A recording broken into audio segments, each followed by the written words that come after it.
और चलिए अब बात कर लेते हैं ईआरसीपी की।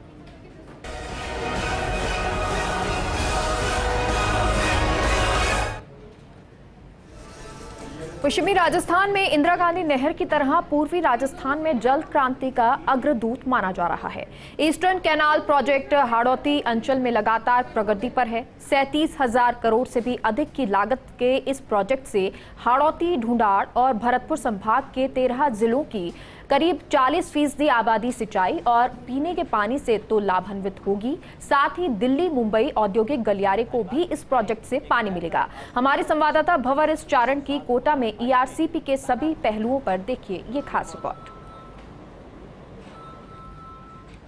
कहीं मरुभूमि तो कहीं विशालकाय बांध और विशालकाय नदियां। राजस्थान भौगोलिक और जलवायु के लिहाज से एक बहुत ही विविधता वाला प्रदेश है। यहाँ कहा जाता है कहीं घी घना तो कहीं मुट्ठी चना। प्रदेश के एक बड़े इलाके में पानी का उपयोग घी की तरह महत्व देकर किया जाता है, लेकिन प्रदेश के दक्षिणी राजस्थान और दक्षिणी पूर्वी राजस्थान के ऐसे भी इलाके हैं जहां पर मेह बाबा से लेकर के और भूजल स्तर तक पानी की खूब मेहरबानी है। लेकिन राजस्थान में सबसे बड़ी जल क्रांति देखने को मिली थी आज से बरसों पहले पश्चिमी राजस्थान में, और उस जल क्रांति का नाम था इंदिरा गांधी नहर परियोजना। जब इंदिरा गांधी नहर का पानी जोधपुर और मारवाड़ के एक बड़े इलाके में पहुंचा था, लेकिन अब राजस्थान दूसरी जल क्रांति की दहलीज पर खड़ा है और इस बार की जल क्रांति का नाम है पूर्वी नहर परियोजना, जो कि 37,000 करोड़ से भी अधिक के बजट की एक मोटी परियोजना है। और दावा किया जा रहा है कि राजस्थान के करीब करीब 40% इलाके को ये पूरा प्रोजेक्ट कवर करने वाला है। न सिर्फ पीने का पानी बल्कि सिंचाई का पानी और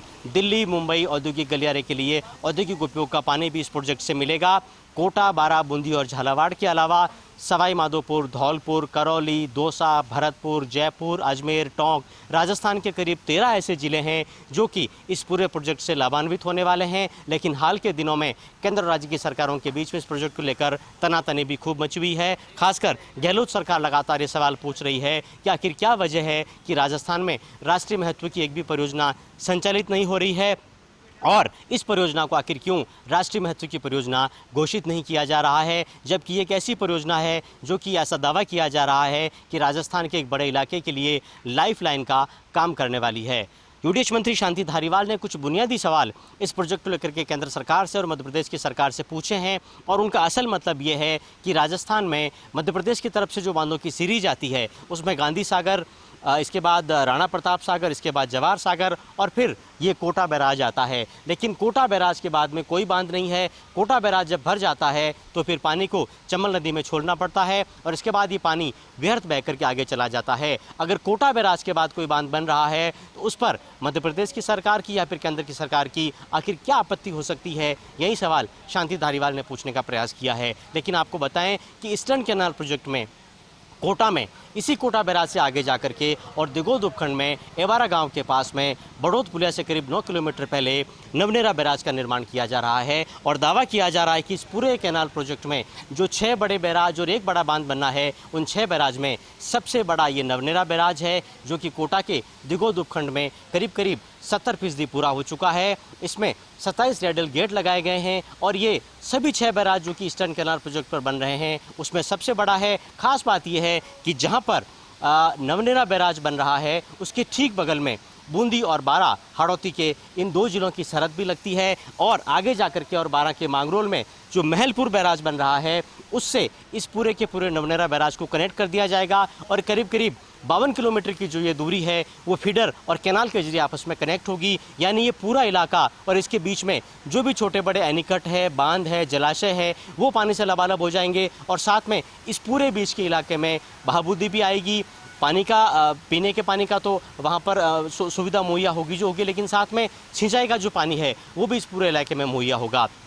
इस पूरे ईस्टर्न कैनाल प्रोजेक्ट से 1000 किलोमीटर से भी अधिक के इलाके में पूरा का पूरा फीडर और कैनाल तंत्र बनने वाला है, और उसका एक अच्छा खासा इलाका हाड़ौती में भी पड़ने वाला है।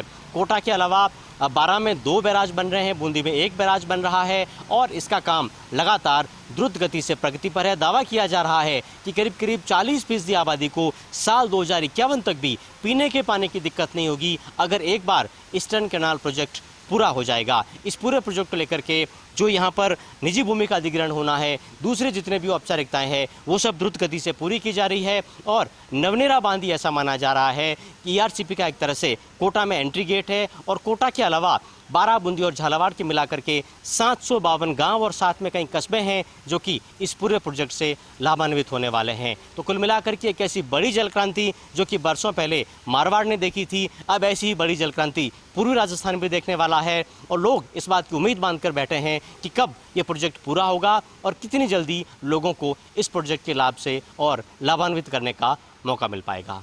कैमरामैन आकाशदीप सिंह के साथ भंवर चारण, फर्स्ट इंडिया न्यूज़, कोटा।